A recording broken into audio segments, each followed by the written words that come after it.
นะโมตัสสะภะคะวะโตอะระหะโตสัมมาสัมพุทธัสสะนะโมตัสสะภะคะวะโตอะระหะโตสัมมาสัมพุทธัสสะนะโมตัสสะภะคะวะโตอะระหะโตสัมมาสัมพุทธัสสะพุทธังธัมมังสังฆังกุณุตรังอุปัชฌายังนัมมาสามิ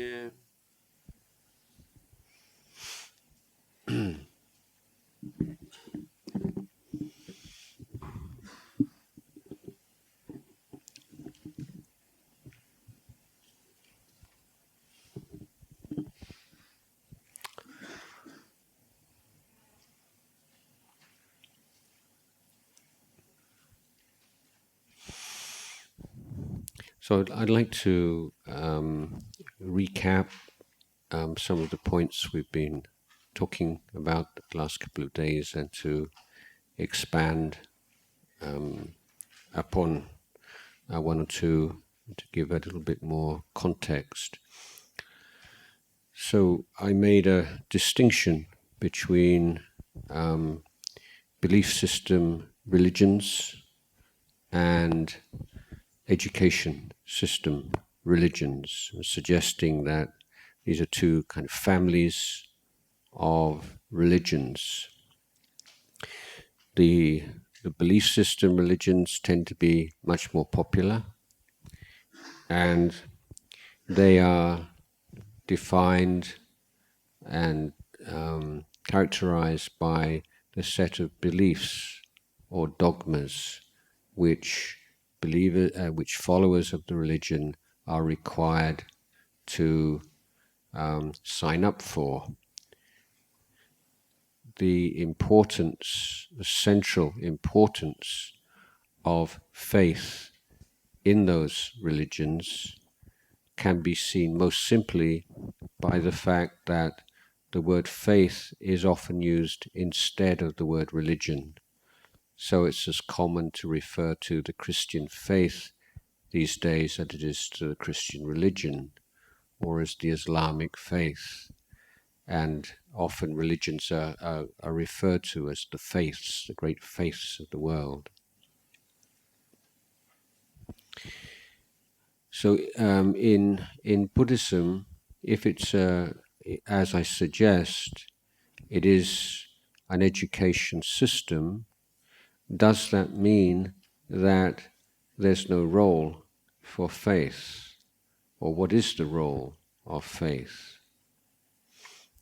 So in this education system, faith is considered to be a tool that we make use of in our education of ourselves as human beings.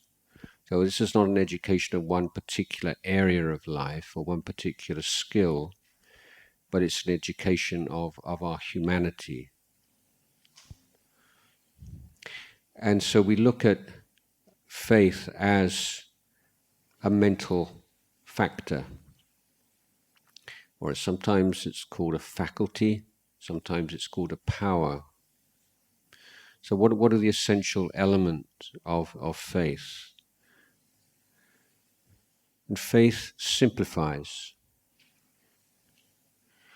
One of the traditional similes to explain what faith is or can be is of an apparently legendary kind of jewel. And if you were walking in the countryside in India 2,000 years ago, and you wanted some clear water to drink, then maybe you would come to puddles which carts and bullocks have walked through, and the water is muddy. So this jewel, had this ability, you put the jewel in the water and the water clears, and then you can drink the water. So this is simile for faith. Now, it might not seem such an obvious simile, but the idea is that there are so many things that we can take an interest in life, so many things to study, so many things demanding our attention. And so how do we make a decision? And the rational mind is not necessarily the best tool. So when I grew up, there was a very popular TV program called Star Trek, and the second in command of Star Trek, he's half Vulcan, and so he's like contrasted with the very emotional captain, and he does everything in a super rational way. So this is the kind of the ideal of the rational mind. He's not affected or afflicted by emotion. But there are people who are like Spock in the world, and these are people who have had serious car accidents, for instance, and a certain part of their brain has been destroyed, and so they are completely emotionless beings, and they do everything according to logic. And it's very interesting to see how they cope in the world. None of them have reached a high rank in the Star Fleet, as far as I know. But what happens is that these people become almost completely dysfunctional. For instance, such a person goes to the supermarket and they have to buy like a brand of shampoo or toothpaste or something, and there's like 7, 8, 10 different brands to choose from, and they start to try to think logically, which one should I take? And of course, there's the differences between them are minor or are completely unimportant. So it means that there's no sense of proportion and prioritization, and there's this analytical approach to everything. The problem is it's so time-consuming, and you can spend a lot of time making intellectual decisions about very minor matters and have no time left for anything more important. And this gives a clue to the value of emotion in life. And this particular emotion of faith. Faith is you don't have all the information that you need to make many decisions in life. There's so many times where you just have to gather all the information that you can, and then take a jump. There are always risks. There are no guarantees. So the logical mind always wants everything absolutely guaranteed. And of course, that's not really possible in life, or very rarely possible. So faith is that which clears the waters and just says, yeah, I'm going for this, and I make a commitment to this. And so what happens when someone has a faith in something or somebody or something, it's a gathering of energies. So rather than your energy going off here and going off there and thinking and debating and analyzing, it's all brought in. And so the people with faith are very powerful. You see these people with very strong faith, and they've got these bright eyes, and they're just very charismatic. So people who, like leaders of these faith-based religions and cults are often very powerful figures because they have this incredible, these like bright eyes, and they're like incredible charismatic because they focused all their energy. So this is the sattha, or faith, simplifies. It chooses where we're going to put our energy. It gathers our energy, so it gives rise to energy. Now,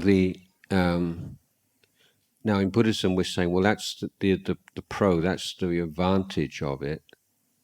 But what about the disadvantages? What are the drawbacks? What are the things that we have to be careful about? Well, if we're not very vigilant and careful, then faith can become fanaticism, or it can become superstition. So this is the shadow of faith that we see throughout world religions, isn't it, and the belief systems. Wherever there's strong faith, there's superstition, there is fanaticism, there's this strong sense of us and them, and all the problems that arise because of that. So a key feature of the Buddhist Dhamma, the Buddha Dhamma, the teachings of the Buddha, and it's a very important thing to remember, is that the Buddha did not teach like individual virtues, say you should have this and this and this.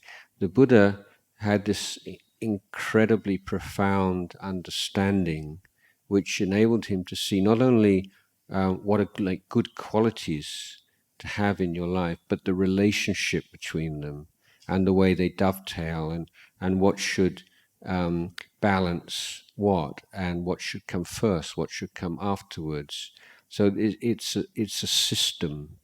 It's not just saying you should be a good person and you should have this quality and you should have that quality. He's saying how does this particular quality come into being? What prevents it from coming into being? What do you have to cultivate first before that quality can mature? So wherever, if you look in the sutta, you'll notice straight away that whenever the Buddha spoke about faith, he always also spoke about wisdom. And wisdom here meaning the critical faculty. So in the faith-based systems, reason and intelligence, intellect, a critical faculty is distrusted because it can so easily undermine faith. And so thinking about the objects of faith is often considered to be arrogant and the work of the devil even.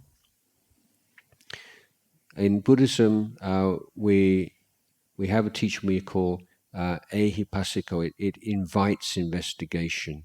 It encourages investigation. It's telling you put these teachings to the test. And the critical faculty is that which prevents faith from becoming superstition or fanaticism. So it's a safeguard. Now, the Buddhist teachings are then most often, most commonly, it's a very obvious feature, are presented in groups. So we've been talking about some of these groups already, the Four Noble Truths, the Eightfold Path. It's full of numbers, isn't it, the Theravada teaching.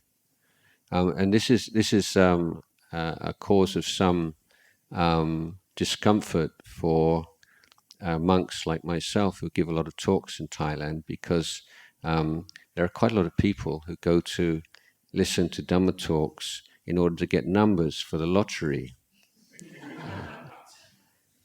And sometimes people come up to you and say, "Thank you so much, you know, you never let me down." You know?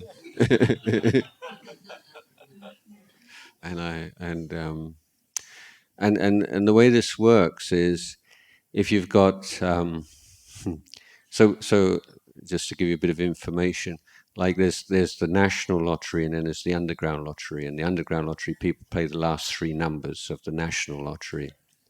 So people want three numbers.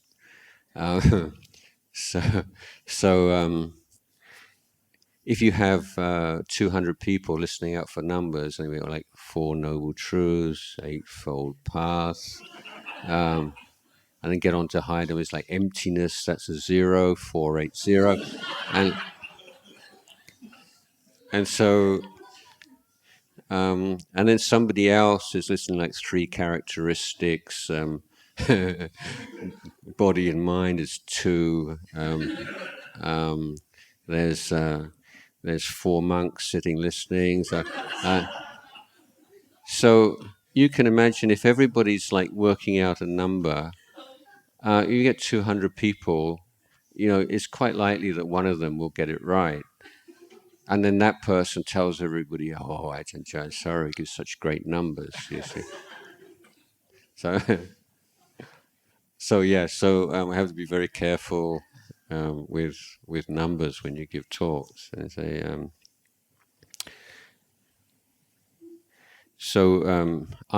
after Ajahn Chah's funeral,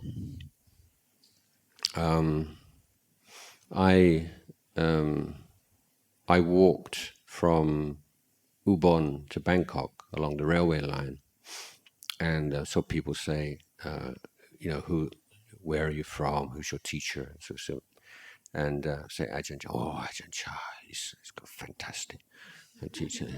I say, oh, quite pleased. Like every part of Thailand. You say, yeah. You say, and the reason was because, like his funeral was on the 16th of January, and the number came up, 161, you see, and everybody knew it was going to come up because that was like the great compassion of an arahant. It's his last gift to the world, is to give all the poor people the lottery number. And it came up, and all the lottery sellers from they all ran away because they couldn't pay up, all in Ubon. But people all over the country, got this great surge of faith in Lumpur Cha because the lottery number came up. So this is a little bit of background to like Thai Buddhism for things that you won't come across in the books. So anyway, the teachings are presented in groups, and the reason is that there is this organic connection between the virtues that the Buddha discovered and revealed. So sometimes people are like this kind of interfaith, or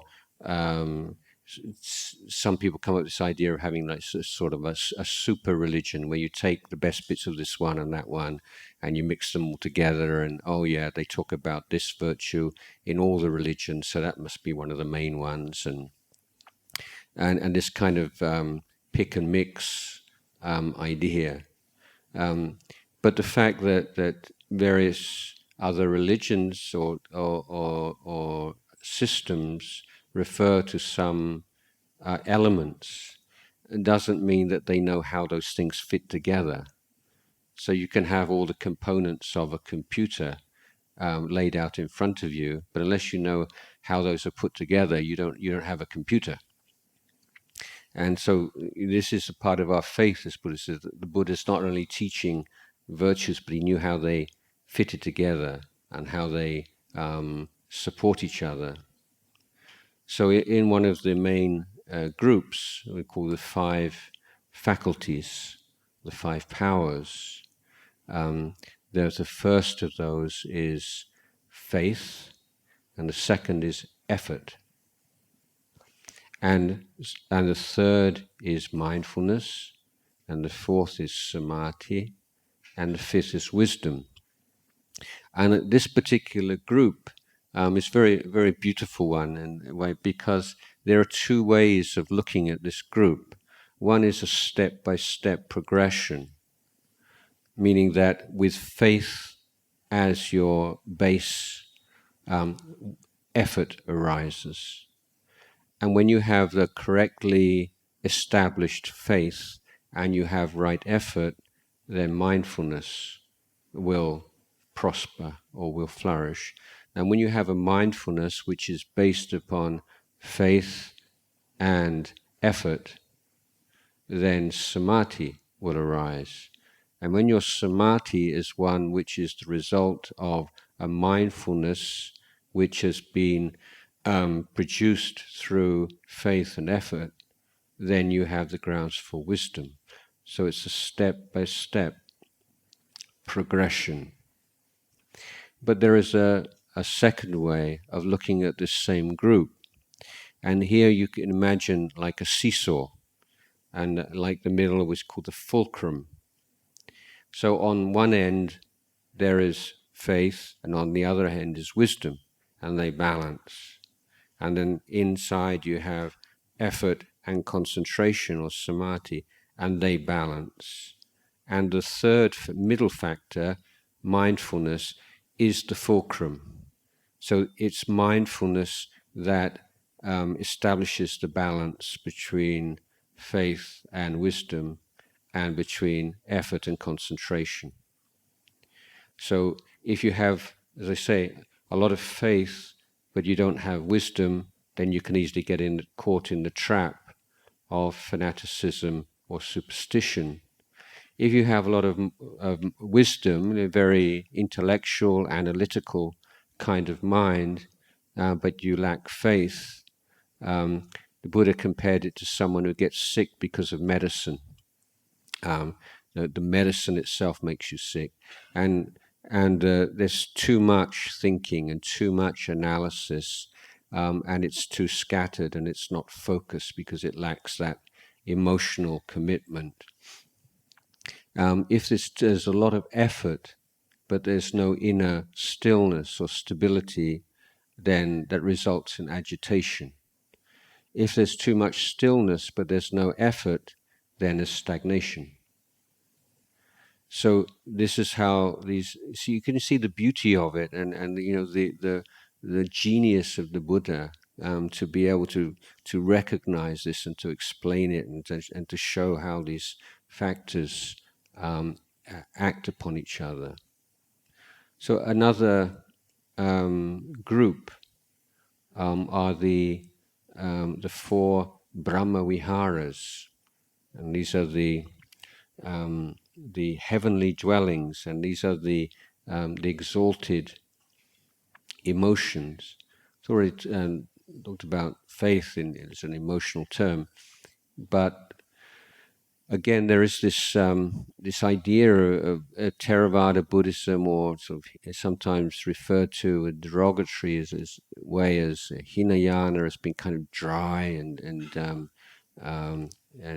passionless kind of teaching, and it's really far from that. So, although there is the encouragement to let go of the passion for the sensual world, or at least to govern it so that it doesn't become like an obsession, in the case of a householder, this is not a kind of a blanket condemnation of emotion. This morning I spoke about desire in a similar fashion, that the Buddha is not condemning all desire, but he's encouraging us to use that energy of desire, the will towards, and to shift it, or to channel it away from the craving channel into the chanda channel, from the wish to, from the desire to get and to have and to become and to get rid of, into the desire to do good, to realize the truth, to create things that are of benefit and happiness for ourselves and others. Similarly, the emotional energy, it's an energy in itself. So we don't want to just completely abandon that or deny that, but we want to channel that emotional energy into the Brahma Viharas. And so the Brahma Vihara, there are four Brahma Viharas: Metta, loving kindness; Karuna, compassion; Mudita is sympathetic joy; and Upekkha, equanimity. Now in that group, I think you'll see that the fourth is kind of the odd man out, because I think, generally speaking, we don't usually think of equanimity as an emotion. We tend to confuse it with indifference. So what's the difference between indifference and equanimity? Well, indifference means when you can maintain like a steady mind by just closing your eyes to suffering, turning your back on it, denying it, or saying it's their problem, it's not our problem, or just hardening your heart to suffering and becoming dull and just making like an armor plate around your heart, so you don't have to feel anything. So that's certainly not what the Buddha is teaching. But the equanimity arises through wisdom and wise reflection, particularly on the law of Kamma. And this is expressed very beautifully in the Buddha statues and Buddhist art, in which the Buddha is this still, calm, equanimous figure, and yet his eyes are open. There are some Buddha statues, meditation, where the Buddha's eyes are closed, but in almost all Buddhist iconography, the eyes are open, which means the Buddha is still and calm and at peace, even though he sees the suffering of sentient beings. And this is the equanimity. So these four qualities are also have an organic connection, which is why they're grouped together. So the metta, and the word metta is derived from the word mitta. So mitta means friend, and so metta is essentially friendliness, but usually to bring out the particular quality of metta. In English, it's usually the loving friendship or loving kindness, just to bring out the particular warmth and kindness involved. But friendship is one of the key themes in Theravada Buddhism. And again, this rather goes against the image of Theravada Buddhism as like the solitary striver and the self-reliant spiritual hero. So there is that side of the Theravada teaching, certainly. But at the same time, the Buddha laid great emphasis on good friendship, right from in a very basic level of choosing your friends well. And this is particularly important in Asian societies, in which the group is often stronger and more important than the individual. So if you get into the wrong group, it has a more catastrophic effect than maybe on for Western culture. I mean, this is obviously a generalization. But on a higher level, the teacher in Theravada is not a guru, it's not a god. There are many similarities, in fact, between Vajrayana teachings and the teachings of the Thai forest tradition, which are not so obvious because of the external differences, but underlying it, there are many common attitudes. But the one significant difference is the attitude towards the teacher. And in Theravada Buddhism, the ideal of the teacher is the good friend, the ultimately good friend, rather than someone that you worship or you put onto a pedestal. And one of the one of the things that really attracted me to this school of Buddhism and to become a monk in this school of Buddhism was the Davinia Discipline, which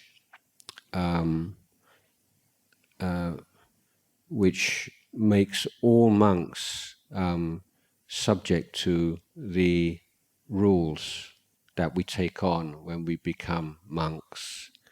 And there are absolutely no exceptions to these rules, which is to say that an 80-year-old arahant has to keep every single rule that he kept when he was a 20-year-old novice, or the first day of his monkhood.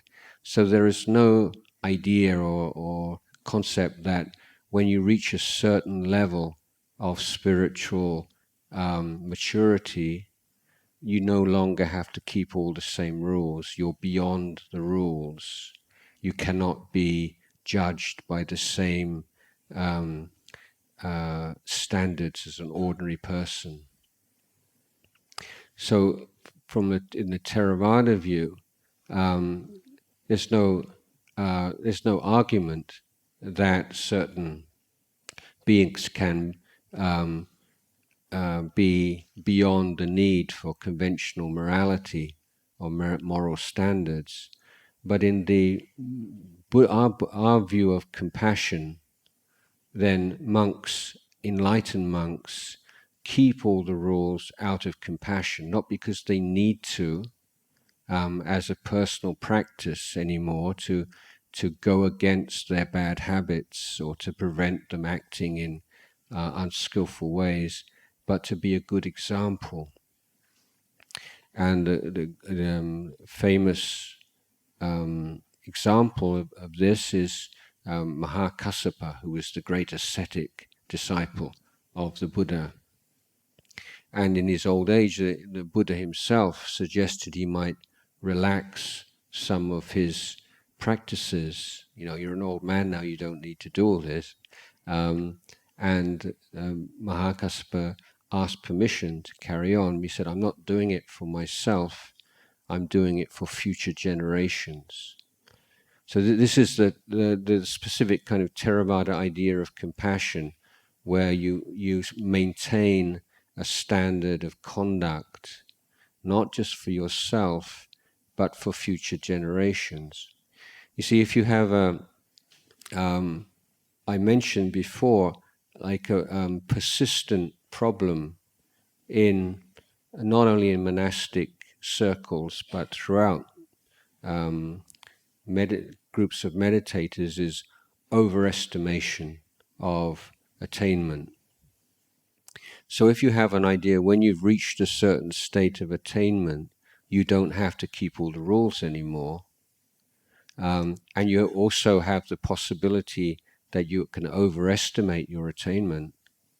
Then you can have people acting in very unskillful ways, thinking and teaching others that you're no longer creating Kamma, you've gone beyond that. And so there are been so many scandals in Buddhist groups throughout the world, when this idea of the teacher as being beyond all conventional morality is abused, and it is abused a lot. And so this system says, even if you are beyond this, you keep the rule to be a good example. So if you're a student, and you see the teacher, now the teacher can do this and can do that because he's enlightened, and you think, well, maybe I could. I don't feel that so much kind of, if I could do that, it wouldn't really affect my meditation very much. Maybe, you see, that's the kind of thinking you have. But then you have a teacher like Ajahn Chah, and then maybe some of the rules you think, this is so kind of petty and unnecessary, and I can't really see the point of it, using your logical mind. And I could stop doing that. It wouldn't really affect my meditation very much. But then you think, well, even if a great monk like Ajahn Chah still did it, then what excuse have I got for giving up and not doing it? You see, so it has a very good effect on the student, and the idea that you do this as an offering to the Buddha. So I often, like the monks in this tradition, we're often praised for being very strict, and I always find this kind of like strange in a way. And I've often said to people, like if you had a child, a small child, and he's obedient to his parents. Do you praise that child? Well, he's a really strict son. He does what his parents tell him. He's so strict. Of course he does. He's a child, and he's obedient to his parents' wishes out of respect and love and gratitude towards them. And this is the attitude of a Buddhist monk. It's not like I'm a strict monk. But like the Buddha is our father, and the Buddha laid down these rules, and we all become monks voluntarily. Nobody makes us become monks. And when we become monks, it's like then part of that is we promise to respect and love and to follow the Buddhist teachings. And the Buddha says, if you're a monk, then you have to do this. If you don't want to do this, then be a lay Buddhist. But if you want to be a monk, you should do this, and you should give that up, and for the whole of your life. And so it's not you sort of being a super strict ascetic, and it's just out of respect and gratitude and love for the Buddha that you do this. And I was pointing out to somebody today that in terms of looking at Buddhist societies and Thai society in particular, that it's very interesting to me that this principle of no exceptions, as you get more senior, more well known, more more wise, more enlightened, but on the moral side, you maintain the same standards that you always did. And yet, in Thailand, one of the huge problems we have is this, to my eye, at least to my view, is this whole idea of appisit. And appisit means that when you get a little bit more senior, you don't have to do the same things everybody else does. You have all these exceptions, and you get someone else to do it. And this kind of exceptionalism and special privilege, which is deeply embedded in the society, is in fact not an outgrowth or an expression of Buddhist culture, but it's a betrayal of it. If you look at the original principles laid down by the Buddha. So with a education system, this is the job of the monks, to point out the ways in which the pure teachings have become distorted and corrupted over the course of time. And often, when monks are not doing this job and not transmitting and educating people correctly, then Buddhism goes into decline. So returning to this idea of metta and karuna, metta as being is a sense of friendliness. So sometimes if we emphasize the loving side, it establishes too high a standard. People start to think, oh, you should love everybody. So this like universal love, Yeah, I mean, I grew up a sort of hippie period, so I quite like this myself, um, you know, um, but you can't do it, can you? I mean, you can't love everybody? What does it even mean anyway? It's kind of a nice slogan, but What you can do is wish everybody well. You can wish people well. Now, I think that's a very practical standard. So often people will say, "Oh, I feel I should have metta, but there's this, and I can do it, metta for all sentient beings. You feel really good, and then you wake up and say, except for him, it's like there's always someone that's, the spanner in the works, and so it's not that you should have this kind of special, beautiful emotion for everybody all the time. That's just, as I say, impractical and too high a standard. But in the case of somebody who's behaving very badly, someone who's immoral and cruel and nasty person, can you spread metta for a person like that? So what people think is, how can I feel love for a totally unlovable person? It's not possible. I can't do it.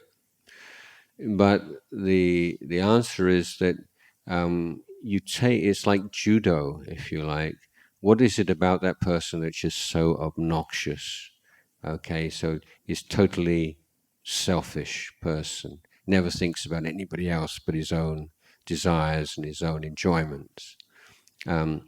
So then you take that and you say to yourself, may that person experience the happiness of unselfishness. May they find a way to free themselves from the bond of selfish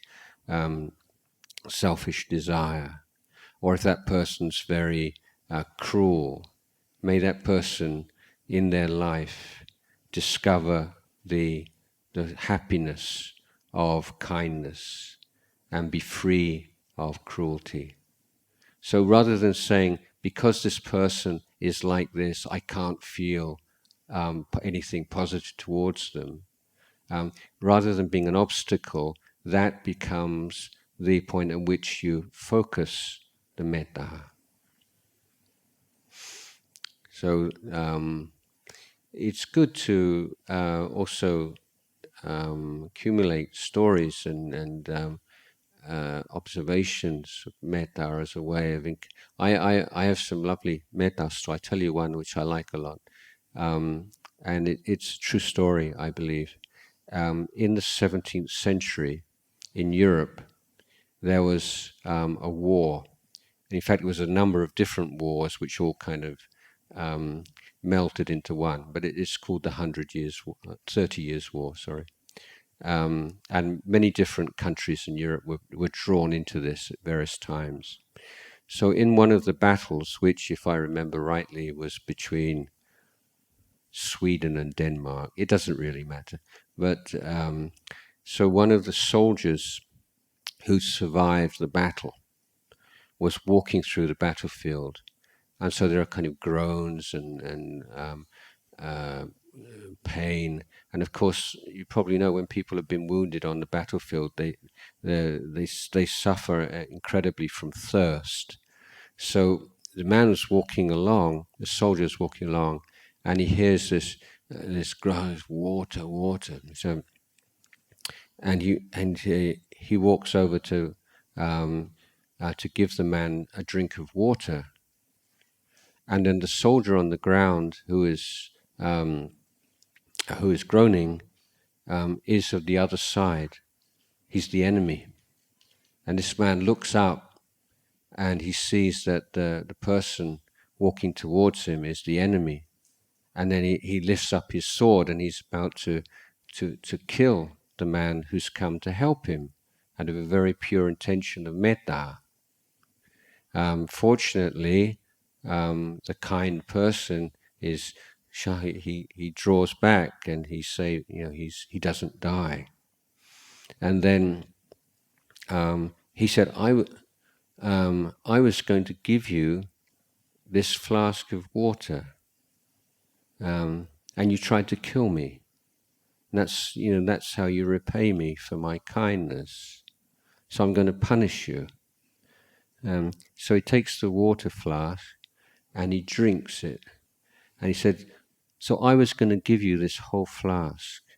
And now I'm going to punish you. I'm only going to give you half, and I'm going to drink some myself.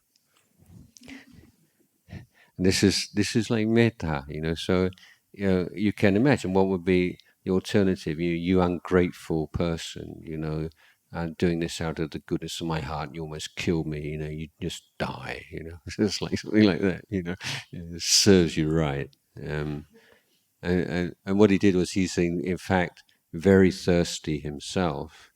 But he was going to give all his water away. So his punishment is he's just going to have a little bit before he gives it away. But these kinds of I love these kinds of examples, and how there is that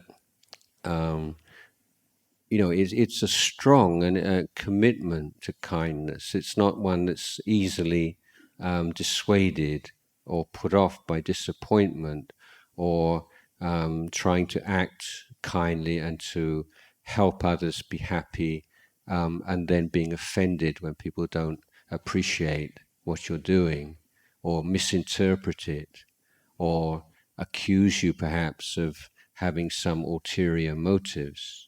And this is part of the practice, that these kinds of things happen.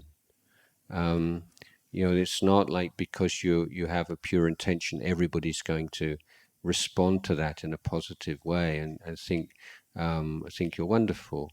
Often people will look at it and out with a sense of suspicion or lack of trust. Is what's this person trying to get out of this? So it is a practice on many different levels. So generally, this is of these four. We can say this is kind of the default, and the second is in particular cases where someone is suffering or there is suffering, then we seek to alleviate it wherever we can. And Venerable Kowilo's readings and explanations of Four Noble Truths emphasize how important we turn our mind to, and we're brave enough to look right at suffering. But when we say suffering is a noble truth, then does that mean that people all over the world say, yeah, I'm suffering? Does that mean that I understand Buddha's Four Noble Truths? But it's understanding suffering, but if you have the sense of I am suffering, that's not a noble truth. There is suffering is the noble truth. But when it becomes poor little me, I'm suffering, I'm so miserable, my life is so bad. That's not insight into the noble truth of suffering. And that's not compassion, it is self-pity. So avoiding that sense of me.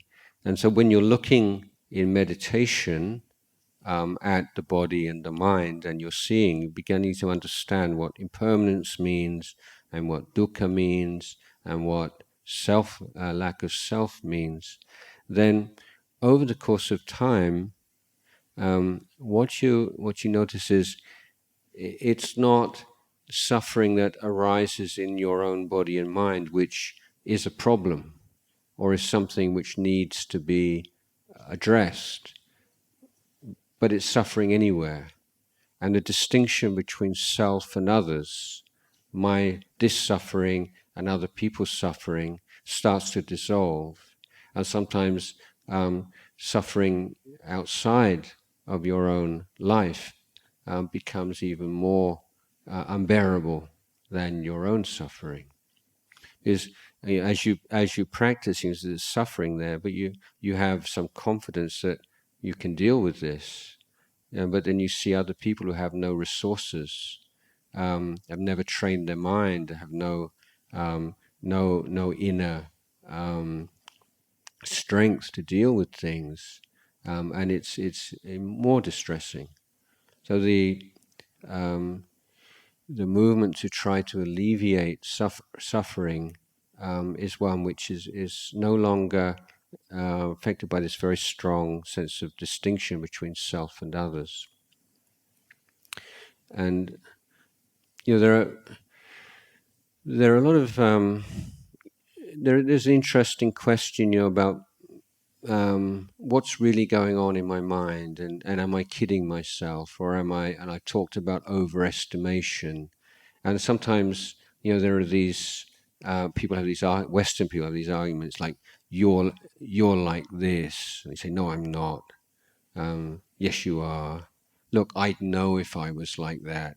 No, you wouldn't. You're repressing it. It's unconscious. And they say, so what do you do when somebody tells you that? So and how can you respond, and how can you be sure? So one of the things to observe is what happens when something happens out of the blue and completely unexpected.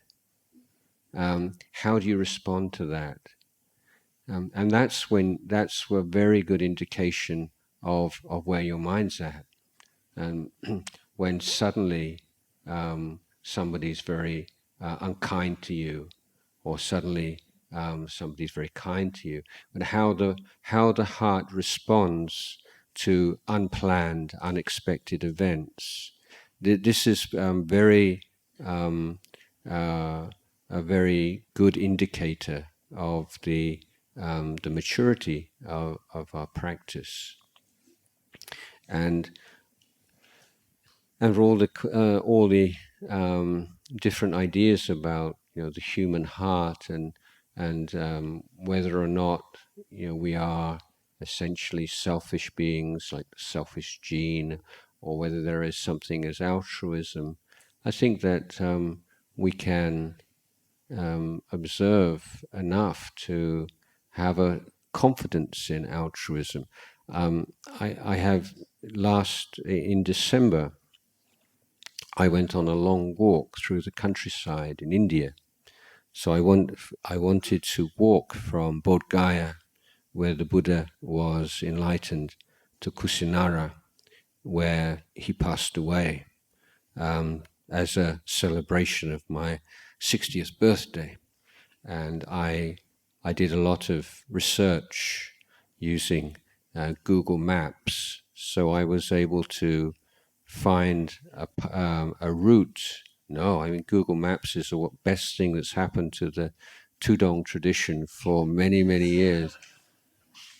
No, I mean, these days, Tudong's no fun at all. You're walking along busy roads, traffic, heat, no shade. Not many monks want to do that. But with Google Maps, you can find small paths, minor roads, avoid traffic. And this is what I did in India. And I was walking through along cart tracks or between rice fields, and far away from busy roads and pollution. And it was a most wonderful walk. So the total distance was about 300 and something kilometers. So it was quite a long way, and I was walking, as far as, in many ways, not exactly, but in many ways like a monk in the time of the Buddha, and walking alone. And so a monk has no money, and I didn't speak the language, so. It was this sense of just being just an ordinary monk walking through the Indian countryside. And there were so many experiences of kindness and generosity. And one I've spoken about a lot since I got back, because it affected me very much, was the last few days. The whole of northern India was blanketed in very thick fog. And it was like walking through a tunnel. The fog was so thick that I wouldn't be able to see that window there, and it's quite uncomfortable. and cold. And I was walking, it was about 6 o'clock, 7 o'clock in the morning, something like this. And I was walking along this small lane, and two old ladies just appeared out of the fog. And I must have, for them, I must have, and I think it quite, a road that they walk every day, and suddenly, what's that? Who's that? It's like a, you know, it must have been totally unexpected. And the woman, one of the old ladies, looked at me, and she pointed to her head, and she made some gesture. Of course, I didn't understand her words, but I understand what she meant. And I had a hat, and I lost my hat. And so I was walking bareheaded in this very cold weather and fog. And the moment she saw me, the thing was, put something on your head, you're going to catch a cold. It's this beautiful, like old grandmother, thought. But what was so impressive to me is that, it was completely unplanned. As I say, I just loomed up out of the fog, completely unexpected, strange figure, probably quite intimidating figure. And her immediate thought was, look, he hasn't got anything on his head. It's so cold, he's gonna get the flu or something. And she sort of put something on your head. So I find that this, and I'm sure you've all had experiences like this. This is not something, sort of out of the ordinary, but maybe something that we don't really think about very much. But for me, that there is in the human heart, there is this capacity for an immediate, unplanned, altruistic impulse, a care for others, a concern that somebody that you've never met before and you'll never ever meet again. You don't know who he is or where he's come from, but you don't want him to catch a cold. And that's one of the, this is the beauty of human beings, that we have this within us, this jewel in the mind. And we have all those other things, and we have fears and anxieties and selfishness and greed. Sure, we're not saying those things don't exist, but there is this seed of goodness and purity and kindness that we can cultivate and educate, and that's the heart of Buddhism. How do we take that seed of goodness and nourish it and develop it, because we all have it within us. So recognizing that goodness and trying to support it, and this third Brahma Vihara of mudita is opening your eyes to the goodness and the kindness and of people around you. Just in the small details of life, there are so many small acts of kindness and goodness taking place. And if we open our eyes to them and recognize them, we feel nourished by it. We feel it's like just a steady stream, cool stream in the heart. There is, for all the things that we read in the newspapers and we hear and see, and it just seems like the world is such a depressing mess. That at the same time, those things are true, and there are some very frightening and worrying things in the world, but there is at the same time something very beautiful, and many, many things around us, and recognizing them, allowing them to nourish our heart, and expressing appreciation. This is what we call anumodana. And this anumodana, not only of other people and things going on around us, but anumodana of the goodness in your own heart. Often good people are so afraid of being sort of proud and puffed up and conceited, and which is, a wise attitude. But also, if it's taken too far, it means we dismiss the goodness within us.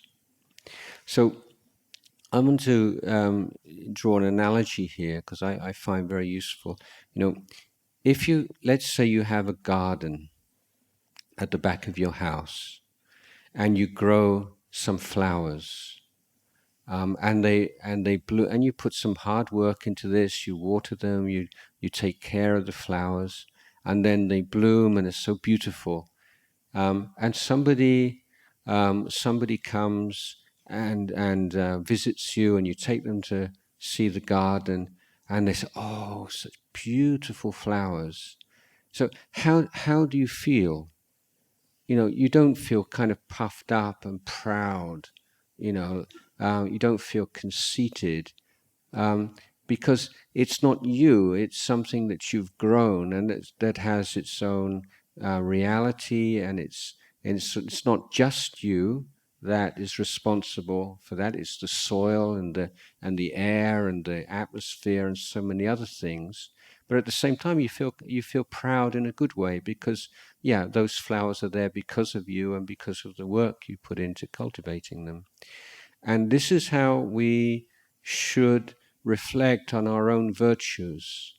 And our honesty, our kindness, our integrity, our patience, and whatever it is, these are like flowers that we've grown. And we can take joy and pleasure in them, just as we can take joy and pleasure in the flowers in our garden without worrying that we're becoming conceited and think we're special. Because the goodness that arises, it's not our property. It's not who we are. It's things that we have developed according to the universal law of causes and conditions. So this is something to, when we start to meditate in particular, it's a sobering experience, because we come face to face with all kinds of things we probably don't want to, and most people would prefer not to look at. We begin to see just the kind of pettiness and the greeds and the desires and the fears and the anxieties and all this kind of stuff. We'd probably rather shut the door on. But we're taking this on, and we're looking at these things. But we have to balance this also with an acknowledgement of the goodness and the good qualities in our lives and the good things that we've done. So this is a rather long talk this evening, but just to a few more words on this fourth quality of equanimity. So you want to, as far as possible, to support people to be happy. You wish them well. If they're suffering, you want to help in whatever way you can to alleviate the suffering. When you see people who are happy and achieving success, whether it's in their careers or in their family life or in their spiritual life, then developing the ability to rejoice in that, and to let go of jealousy and competition. But sometimes we want to make people happy, we want to help others, but we can't do it. We're not in a position to do it. The person we want to help doesn't want to be helped. They're quite happy to be at this time in that particular state. They don't trust us. They don't want us to be involved. We lack the necessary skills. So many reasons in which we find very difficult to help others. So how do we feel about that? Where do we place our mind when that's? Because if we allow our mind to suffer, then we've lost the path altogether. So the Buddhas recommend we dwell in equanimity, and this equanimity arises from reflecting on the law of Kamma. So in the chants that we are the owner of our Kamma, we are the heirs of our Kamma, we're born of our Kamma by support. So we all have a kammic work to do. We have a kammic debt, a kammic inheritance, and there's only so much that one person can do for another person. We do what we can, but there are limits to what we can do, because everyone has Kamma that they have accumulated, not just in this life, but in many, many previous lives. So we dwell in equanimity, but there's a readiness. It's not like saying, okay, I can't do anything, just, I leave it to you now. It's not writing somebody off, but it's saying that the time is not yet ripe to be able to do anything useful. So this is the time to look after my own heart, and to be ready whenever is possible to do what needs to be done or to do what can be done. So there is still this very strong wish to help and to be of use, but there's a recognition that this is not the time and place. It's not possible right now. So this is why these four qualities are a group. So when is the appropriate time for the metta, appropriate time for compassion, time for rejoicing in goodness of others and of ourselves, and the time to dwell in that calm evenness of mind. So talking about the organic, holistic nature of this education system and the various components of it. Tonight I've talked about two in particular, this group of 5 faculties or powers: faith, effort, mindfulness, samadhi and wisdom, and the 4 Brahmaviharas of metta, karuna, mudita and upekkha. And so I'd like to end the evening talk at this point.